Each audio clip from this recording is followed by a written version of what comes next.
Dans cette vidéo, nous allons apprendre à mesurer une intensité avec un multimètre branché en ampèremètre. Ceci est la version courte, vous avez plus d'explications dans cette vidéo. Il faut mettre le curseur dans la partie rose qui correspond à l'ampèremètre. Vous avez plusieurs calibres, le 2 mA, le 20 mA, le 200 mA et le 10 A qui est sur la même position que le calibre 20 mA. Tout dépendra de la bande d'entrée qu'on utilisera. Si on utilise la bande mA, on aura accès au calibre 2 mA, 20 mA et 200 mA.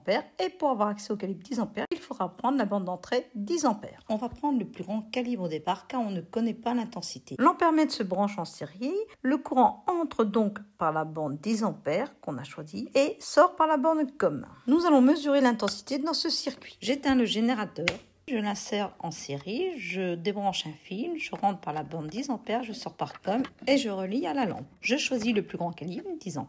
Comme le calibre est 10 A, la mesure sera en ampères. La mesure est de 0,1 A. Il faut mettre cette intensité en milliampères, ce qui fait environ 100 mA.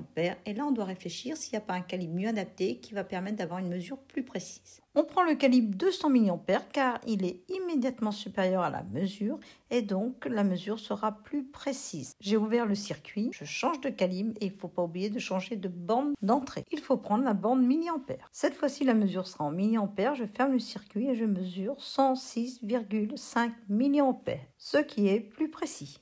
J'ai pris une autre lampe, je ferme le circuit, je suis sur le calibre 10 A et je lis 0,2827 A, ce qui fait de l'ordre de 270-280 mA.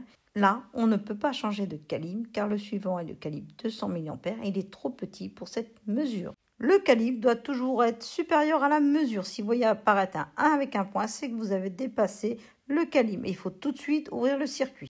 Donc plus de détails dans cette vidéo si vous n'avez pas tout compris. Vous avez beaucoup d'autres vidéos d'électricité. Elles sont toutes sur ma chaîne YouTube Le Labo Science et je les ramène petit à petit sur TikTok et Instagram.